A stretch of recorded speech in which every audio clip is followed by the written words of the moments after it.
Hi there, this is Books for Me, where we share with you the express version of a curated collection of game-changing books.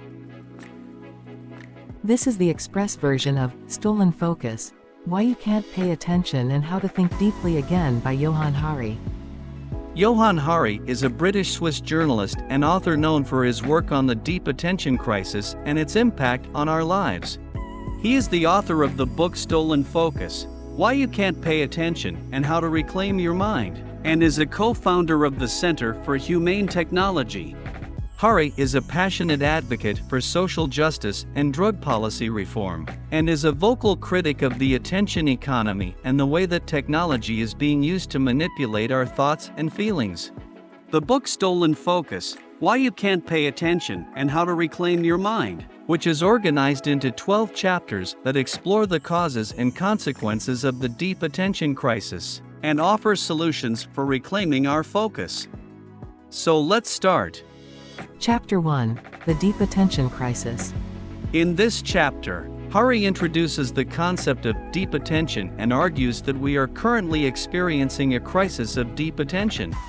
He cites statistics such as the average American now spending more than 3 hours per day on their smartphone, and the fact that attention spans have declined by 12% since 2000. He cites several examples of this crisis, including a study by the University of California, San Francisco, found that people who are easily distracted are more likely to be unemployed or have lower-paying jobs. A study by the University of Pennsylvania found that people who are easily distracted are more likely to be stressed and have anxiety disorders. Chapter 2: The Four Thieves of Attention. In Chapter 2 of Stolen Focus, Johann Hari identifies 4 main factors that he believes are responsible for the deep attention crisis. Distraction. We are constantly bombarded with distractions, from our smartphones to social media to the constant stream of news and information. Shallowness. We are increasingly drawn to content that is shallow and easy to consume, rather than content that requires deep thought and engagement. Anxiety. We live in an anxious and uncertain world, which can make it difficult to focus on anything for long. Loneliness. We are more isolated than ever before, which can make it difficult to maintain the deep focus that comes from being connected to others. Hari provides several examples of each of these factors in the book.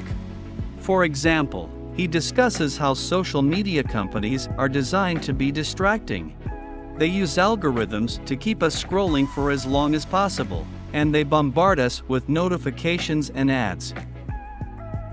Chapter 3: The Hidden Costs of Attention Deficit. In this chapter, Hari explores the negative consequences of attention deficit, including reduced productivity, increased stress, and decreased creativity. He also argues that attention deficit is a major contributing factor to many of the social and political problems we face today, such as the rise of populism and the decline of trust in institutions. For example, he cites a study by the University of California, Irvine, which found that people who are easily distracted are more likely to be unemployed or have lower-paying jobs. He also mentions a study by the University of Pennsylvania, which found that people who are easily distracted are more likely to be stressed and have anxiety disorders. Chapter 4: The Mind-Wandering Myth. In this chapter, Hari debunks the myth that mind-wandering is a bad thing.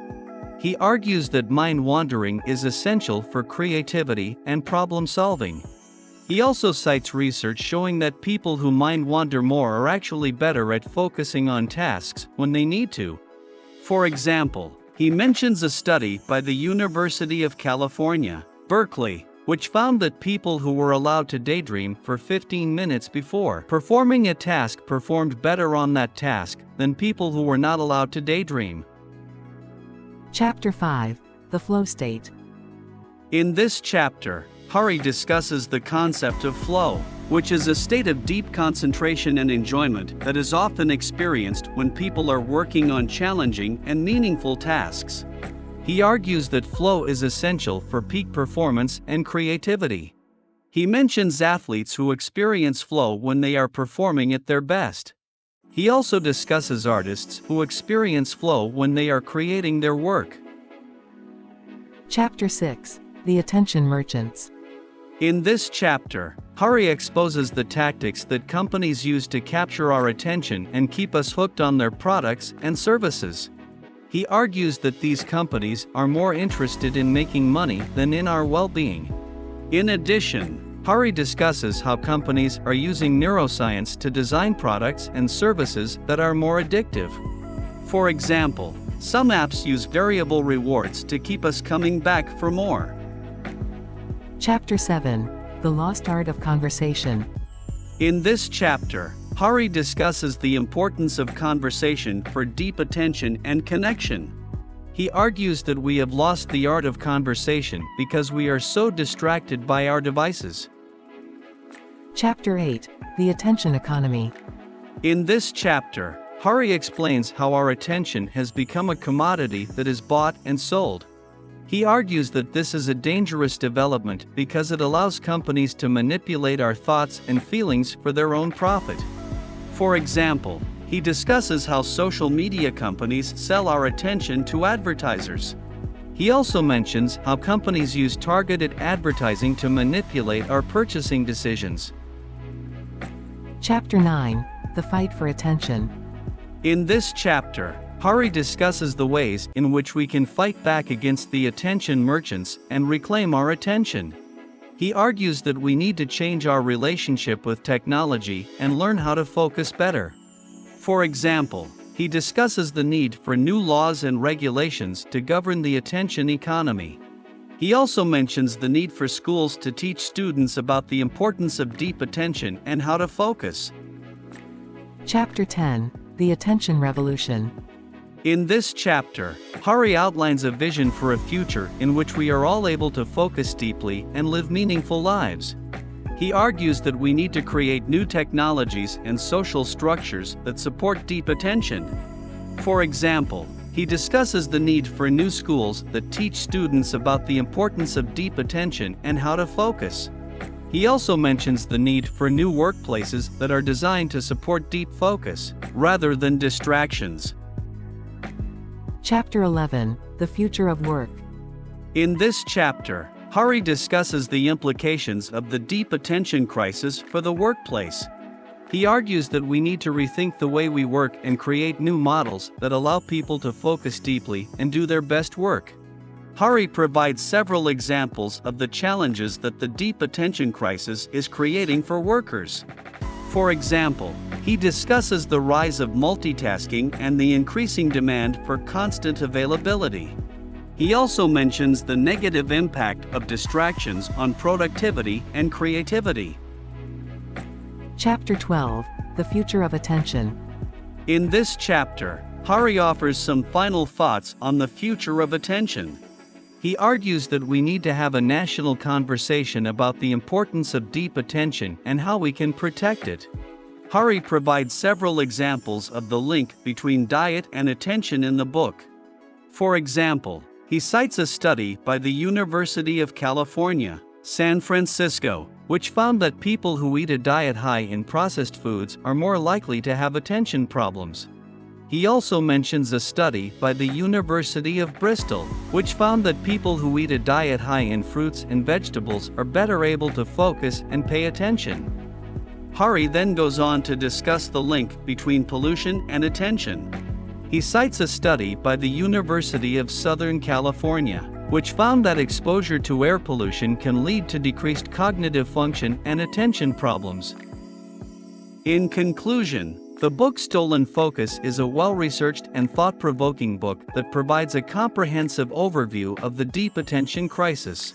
Hari does an excellent job of explaining the causes and consequences of this crisis, and he offers some practical suggestions for how we can reclaim our attention.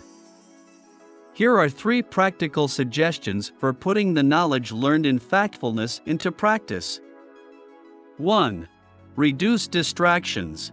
This means turning off your phone when you need to focus, closing unnecessary tabs on your computer, and finding a quiet place to work.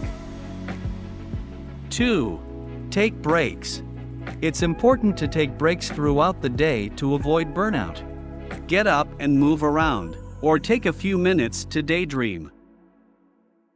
3. Connect with others. Deep conversations with others can help to improve your focus and concentration. Make time for meaningful conversations with your friends, family, and colleagues. Additional tips. Be mindful of how you use your time. Pay attention to what activities are draining your attention and which ones are helping you to focus. Set boundaries. It's important to set boundaries between your work and personal life. Avoid checking work emails or social media outside of work hours. Get enough sleep. When you're well rested, you're better able to focus and pay attention. Eat a healthy diet. Eating a healthy diet provides your body with the nutrients it needs to function properly, including your brain. Exercise regularly. Exercise helps to improve cognitive function and reduce stress. Thanks for listening to Books for Me. For full details, don't forget to buy the book. Get inspired. Be a game changer.